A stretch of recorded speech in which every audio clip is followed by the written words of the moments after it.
ሰላም ጤና ይስጥልን እንደምላችሁ ወልድ ተመልካቾቻችን ሲቢያ ሀገር የፊፋ 2026 የዓለም ዋንጫ የቀጥታ ስርጭት ጉዳዮቻችን ወደ እናንተ የሚደርሱበት ሰዓት ላይ ነው። ከዓለም ዋንጫው ማግስት ላይ ብንገኝ የተለያዩ ስፖርታዊ ጉዳዮችን የምናነሳሳበት ሰዓት ላይ ነው ታዲያ የምንገኘው። በዛሬ ቆይታችን የተለያዩ ጉዳዮችን እናነሳለን። የቀድሞ የወርልድ ጁኒየር ሻምፒዮንሺፕ ወይም ደግሞ አሁን ላይ የዓለም ከ20 ዓመት በታች የዓለም አትሌቲክስ ሻምፒዮና ከነሐሴ 5 እስከ 9 ድረስ በአሜሪካ ኦሬገን ይካሄዳል። ከዚህ ውድድር ጋር በተያያዘ የሚነሱ ነጥቦችን ወደ እናንተ የምናደርስ ይሆናል። ከዛም ባለፈ ወደ ዓለም አቀፍ ጉዳዮቻችን ጎራ ብለን አርሰናል በዝውውሩ ረዘም ያሉ እንቅስቃሴዎችን እያደረገ ይገኛል። በተለይ ትላንትና ክሪስቶስ ዞሊስን ማስፈረሙን ይፋ አድርጓል።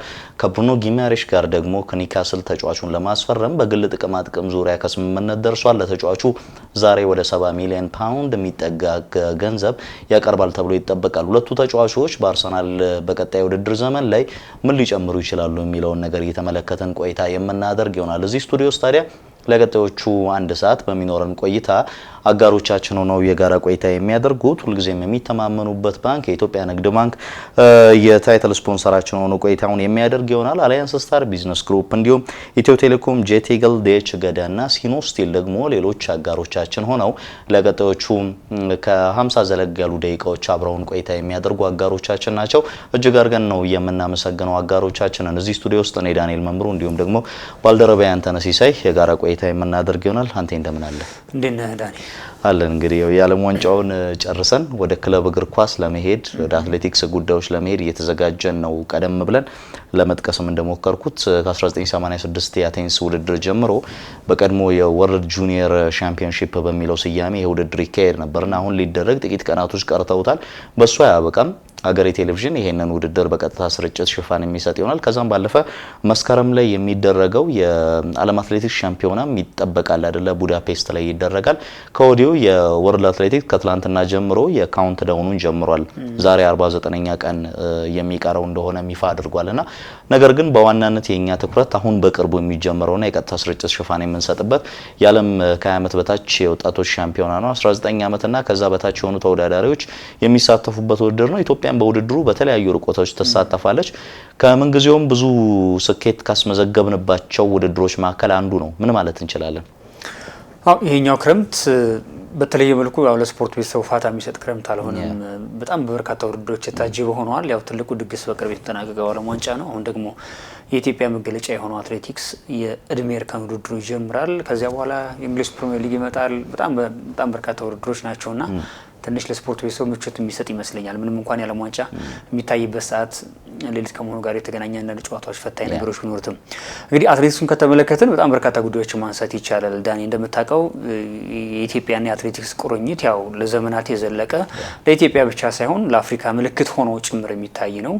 ግን የዓለም አትሌቲክስ በጊዜና በዘመን ሂደት የውድድር እድሎችን ለማስፋት በሚል በርካታ ውድድሮችን አምጥቷል። ከዚህ ጋር በተገናኘ ነው የእድሜ እርከን ውድድሩም ዘግየት ብሎ ነው የተጀመረው። 40ኛ ዓመቱ ካልተሳሳትኩኝ አሁን እያከበረ ነው የሚገኘው። ኢትዮጵያም ከጅምሩ ጀምሮ በዚህ መድረክ እየተካፈለች መጥታለች። መካፈል ብቻ አይደለም፣ በጣም በርካታ የሚባሉ ሜዳሊያዎችን አግኝታለች። ከሜዳሊያው ባሻገር ግን እንደ ትልቅ እሴት የሚወሰደው በዛ የተመለከተቻቸው አትሌቶች በትልቁ መድረክ ዓለም ሻምፒዮናና ኦሊምፒክን ጨምሮ የኢትዮጵያ ምልክትም መለያም ሆኖ ለዘመናት ስማቸውን የተከሉበት ምናልባት እንደ መሰረት የጣሉበት ውድድር ነው ብሎ ማንሳት ይቻላልና ይህ ውድድር ደግሞ ቀደም ብለህ ስታነሳ እንደነበረው ሀገሬ ቴሌቪዥን ለተመልካቾቹ በቀጥታ እዛው ዓለም ዋንጫ ሲካሄድ ከነበረበት አሜሪካ ለተመልካቾች ማድረሱን የሚቀጥል ነው የሚሆነው። ለኛ ትልቅ ትርጉም የሚሰጠው መድረክ ነው ብሎ ማንሳት ይቻላል። የአንድ የእድሜ ውድድሮች ዋነኛው ተግባራቸው ለዋናው ቡድኖች እንደ ግብአት መሆን ነው፣ መጋቢ ሆነው ያገለግላሉና ብዙ ጊዜ ጥሩ ሽግግር ከሌላቸው ሀገራት መካከል አንዱ በዋነኛነት እኛ እንጠቀሳለን። ይሄ በዚህ በአትሌቲክሱ ብቻ ሳይሆን በእግር ኳሱም ዙሪያ ላይ ያለ ነገር ነው። በወጣቶች ውድድር ላይ የተመለከትናቸውን ጥሩ ተጫዋቾች ወደ ዋናው ብሔራዊ ቡድን ሲመጡ አንመለከትም፣ ወይም ደግሞ ገና ዋናው ቡድን ላይ ሳይደርሱ እነሱን ወደ ከፍታው ማምጣትና በዛው በመጀመሪያው ስኬታቸው ረክተው በዛው የሚቀሩበት አጋጣሚዎች ተፈጥረዋል። ኢትዮጵያ በእንዲህ አይነት ውድድር ላይ ስኬታማ ሆና አሳልፋለች። በዓለም ምናልባትም አሜሪካና ኬንያን በመከተል ሶስተኛዋ ብዙ ሜዳሊያዎችን ማሳካት የቻለች ሀገር ነች። ከሌሎቹ የተሻለ ስኬት አላት። ኢቭን የመጨረሻውን ውድድር ፔሩ ሊማ ላይ የተደረገውን ውድድር ቅድም ኦፍ ማይክም ስናወራው ነበርና ብዙ ስኬታማ የሆነችበት ውድድር ነው። አሜሪካን ተከትላ ሁለተኛ ሆና ነው የጨረሰችው። ከፔሩ በኋላ ግን በነበሩ የተለያዩ ውድድሮች በተለይ በሲኒየር ሌቭል ላይ የነበሩ ውድድሮች ላይ ምን ያህሎቹን አትሌቶች ተመልክተናል የሚለው ራሱን የቻለ ጥያቄ ነው። ምናልባት በዚሁ በቅርብ ዓመታት እንደ መዲና ኢሳ ያሉ ተወዳዳሪዎች በዚሁ ውድድር ላይ ደምቀው በሲኒየር ሌቭል ሀገራችንን ወክለው ሲወዳደሩ ተመልክተናል። በቀደመው ጊዜ አንጋፋው አትሌታችን ሻለቃ ኃይሌ ገብረስላሴን መጥቀስ እንችላለን። በተለይ ከ1986 የመጀመሪያው ውድድር በኋላ በአንድ ውድድር ደብል በማሳካት በ10 ሺህ እና በ5000 ሜትር ውድድር ላይ ስኬታማ መሆን ከቻሉ ጥቂት 5 የሚጠጉ አትሌቶች መካከል ሁለቱ የኛው አትሌቶች ናቸው። ሻለቃ ኃይሌ ገብረስላሴ እንዲሁም ደግሞ አሰፋ መዝገቡን መጥቀስ እንችላለንና እነዚህን አትሌቶቻችንን ስንመለከት ሽግግሩ ትክክል ይመስል ነበር አይደለ? ወጣቶች ውድድር ላይ የተመለከትናቸውን ሻለቃ ኃይሌን በዋናው የሲኒየር ሌቭል ላይ ተመልክተናል። በኦሎምፒክ በዓለም ሻምፒዮና ሲደምቁ አይተናል።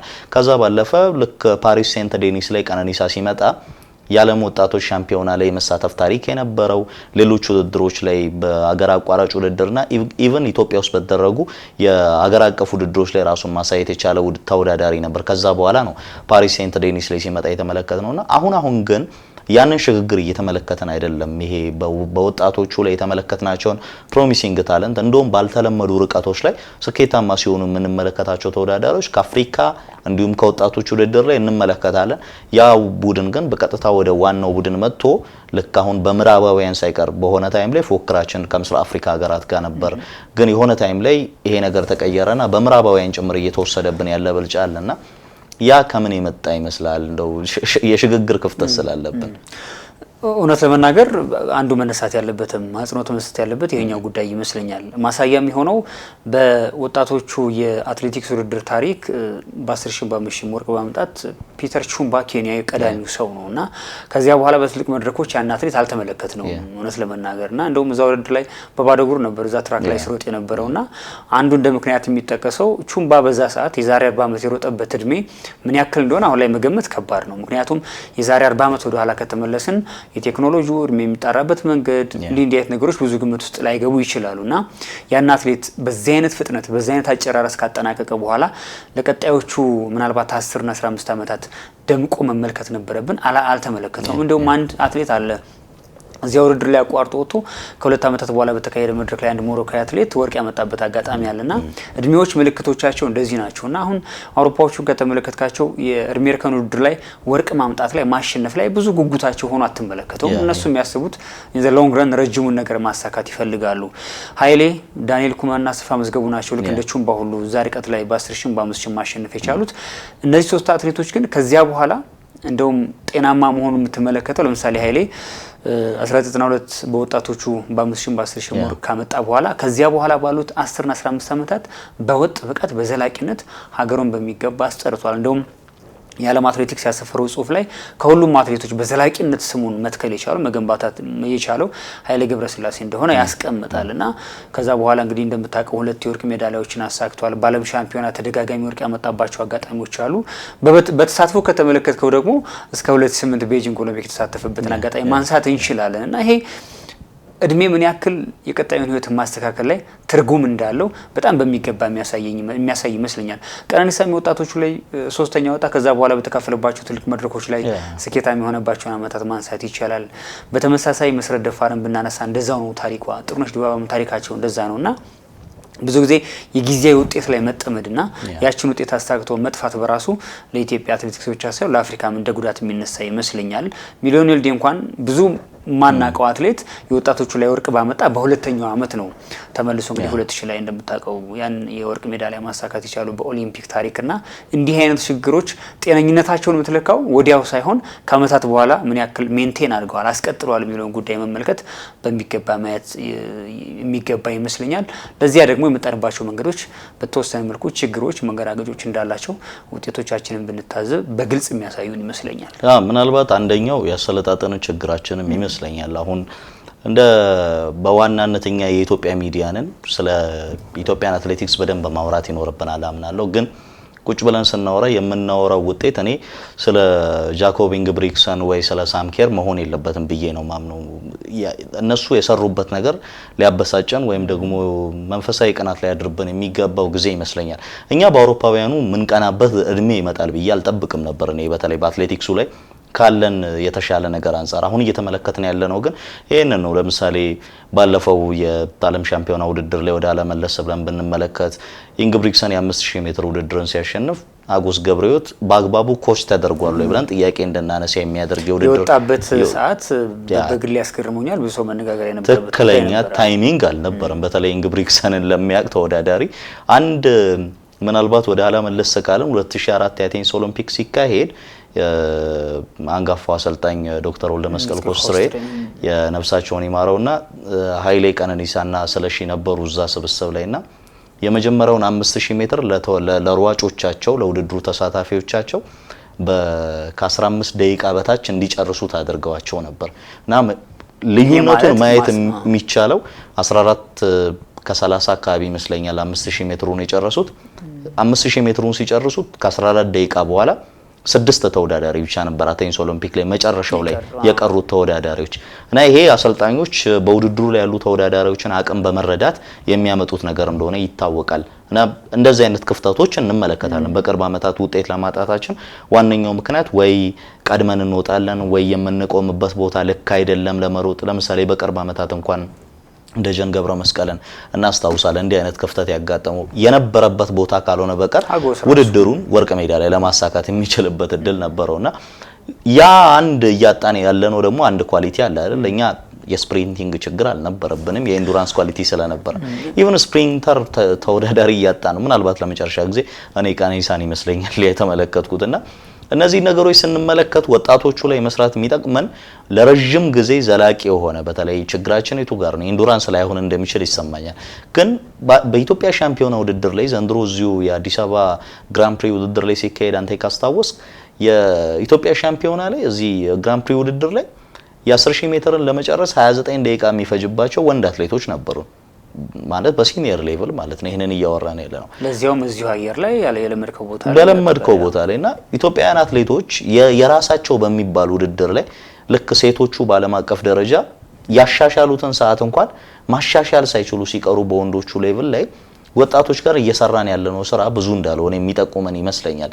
ኢቭን ራሳቸውን በማሳደግ ረገድ አንድ ተወዳዳሪ ልክ ሲመጣ ባያው ፔስ ነው የሚቀጥለው። ከዛ የተለየ ነገር ሳታይበት ከሩጫው ዓለም ልክ ከትራክ ውድድር ይወጡና ወደ ጎዳና ላይ ውድድር ሲሄዱ ትመለከታለና የሆነ ባሰለጣጠናችን ረገድ ዓለም አቀፉ የአትሌቲክስ ሂደት እየተከተለ ያለውን መንገድ እየተከተልን ያለን አይመስልም። እኔ ምናልባት እዚህ ላይ ማንሳት የምፈልገው ነገር የኢትዮጵያ አትሌቲክስ ባለበት ቆሟል ነው የሚሻለው። ምክንያቱም በቀደመው ዘመን ብዙ የምንመካባቸው አጋጣሚዎች ነበሩ። ለምሳሌ አየር ንብረታችን፣ ሁለተኛ ለምስራቅ አፍሪካ የተሰጠው ስም ወደ ውድድር ስገባ የሚሰጥ የስነ ልቦና የበላይነት የነበሩን የቀደሙት አትሌቶች በራሳቸው ጥረት ብዙ የለፉበት አሰልጣኞች እንዲህ አይነት ነገሮችን ማምጣት ይቻላል። ይሄኛው ዘመን ግን አየር ንብረቱ ራሱ ዋጋ ላይ ኖሮ ይችላል። አሁን የስልጠና መንገዱ ቴክኖሎጂው እዚህ ያለውን አየር አውሮፓ ያለ አትሌት የሚያገኝበት እድል ተመቻችቷልና ነገሩ በጣም እየጠበበ መጥቷል። የትም ሀገር ብትሆን የስልጠና መንገዱን ከቴክኖሎጂው ጋር ካዋሃድከው ማሸነፍ እንደምትችል አውሮፓዎቹ በሚገባ እያሳዩ መጥተዋል። ሁለተኛ የኢትዮጵያን አትሌቲክስ በሚገባ ለሚረዳ ሰው ከተመለከትከው እኛ አሁንም ያለነው የትራክ ማጣት የአየር ንብረት ጉዳይ ላይ ነው ያለው። እነሱ ከዛ አልፈው ሄደዋል። አሁን ኤአይ ሌላ ደረጃ ላይ ገብቷል። የስልጠና መንገዱን ሌላ መልክ አስይዞታልና እንዲህ አይነት ነገሮችን አብረህ መሄድ ካልቻልክ አሁንም ኢትዮጵያ የተሻለ አየር ንብረት አላት፣ አሁንም አትሌቶቻችን ጀግኖች ናቸው በሚለው ሀሳብ ብቻ ማሸነፉ እንደማይመጣ አሁን እየጠፉ ያሉ ውጤቶችን ማሳየት በቂ ጉዳይ ይመስለኛል። ከዚህ ለመነሳት የስልጠና መንገዱን መቀየር ያስፈልጋል። እዚሁ ሪሜርከር ላይ ስንቆይ ግን ለምሳሌ ዓለም አትሌቲክስ የኪድስ ስልጠና ብሎ በቅርብ ዓመታት ጀምሯል። ፓዙን ለማስተካከል ነው። ለምሳሌ ይሄን የምንመለከተው በቀደሙ ዘመናት እግር ኳስ ላይ ነበር አይደለም? የሪሜርከን ጨዋታዎች አሉት ምናምን። አሁን ግን አትሌቲክሱ ዓለም ላይ እንዲህ አይነት ነገሮች ተጀምረዋል። በትምህርት ቤት ደረጃ ስልጠናዎች ይሰጣሉ። እሱም ፓዙን ጠብቀው ይሄዳሉ። ምናልባት በዚህ ዓመት ከ7 ዓመት በታች የጀመረ አንድ አትሌት ከ10 ዓመት በኋላ ከ20 ዓመት በታች ተወዳዳሪ ሆኖ የሆነ ትልቅ መድረክ ላይ እንመለከተዋለን ማለት ነው። ድንገት ከሆነ ቦታ መጥቶ የምትመለከተው አትሌት ላናይ እንችላለን። ይሄ ፓዙን ያስተካክለዋል። ለዓለም አትሌቲክስ ፕሮፋይል ዳታ ለመያዝም በጣም ቀላል መንገድ ይሆናል። በቀጣይነት ሀገሩን የሚወክልበት እድል ይፈጠራል ተብሎ ይጠበቃል። እንደ ሀገርም ድሬዳዋ ላይ የሆነ ውድድር ተዘጋጅቶ የሆኑ ጅምሮች እንደነበሩ አስታውሳለሁ። እነሱን ማስቀጠል ሜንቴን ማድረግ ያስፈልጋል። ከዛ መንገድ መውጣት ካልቻልን ግን አሁንም በነበረው መንገድ ለመጓዝ መቀጠል በጣም ዋጋ ሊያስከፍል እንደሚችል ማሳያ ይመስለኛል። ለምሳሌ ፔሩን አነሳን፣ ኮሎምቢያ ካሊን በተመሳሳይ ፔሩ ሊማን በተመሳሳይ 6 ወርቅ አምጥተናል። ግን ልጆቹ በትልቁ መድረክ ላይ ተተኪ ሆኖ አላገኘናቸው። እርግጥ ነው መዲና ኢሳ ስሟ ይነሳል፣ የመሳተፍ እድል አግኝታለች። እኔ እንደውም በመዲና ኢሳ ያክል እንዲህ አይነት እድሎችን ያገኘ አትሌት ያለ አይመስለኝም። በቅርብ ዓመታት ጥሩ እድሎችን አግኝታለች በትልቅ መድረኮች ጭምር። አሁንም እድሜዋ ገና ነው። በእርግጥ ብዙ እድሎች ከፊቷ ይጠብቋታል። እኔ ኤርሚያስን ከአካዳሚ ተመልክተናቸዋል፣ በዛው ጠፍተዋል። እና ቅድም ለማንሳት የሞከርከው ደግሞ አሁን ከዚህ ከስፖንሰር ጋር ከማናጀር ጋር ከአሰልጣኝ ጋር የተገናኘው ነገር አትሌቶቹ የሆነ ቦታ ላይ ረግጠው እንዳይቆሙ ያደርጋቸው ይመስለኛል። በራሱ አብረዋቸው የሚሰሩት ማናጀሮቻቸው ከውጭ ከሚላክላቸው የስልጠና ስኬጁል ውጪ ለነሱ የሚጨምሩላቸው ነገር ሳለ ወይ? አንደኛው የስልጠና መንገዳችንን ወደ ኋላ እንዲራመድ እያደረገ ያለው ችግራችን እሱ ይመስለኛል። ለሁሉም ነሐሴ 5 ላይ ውድድሩ ይጀምራል። ምን ያሳዩናል ኢትዮጵያውያን አትሌቶች የሚለውን አብረን የምንመለከት ነው የሚሆነው። ውድ ተመልካቾቻችን ይህንን ውድድር ከአሜሪካ ኦሬገን በቀጥታ በሀገሬ ቴሌቪዥን ወደ እናንተ የምናደርስ መሆኑን ከወዲሁ ለማሳወቅ እንወዳለን።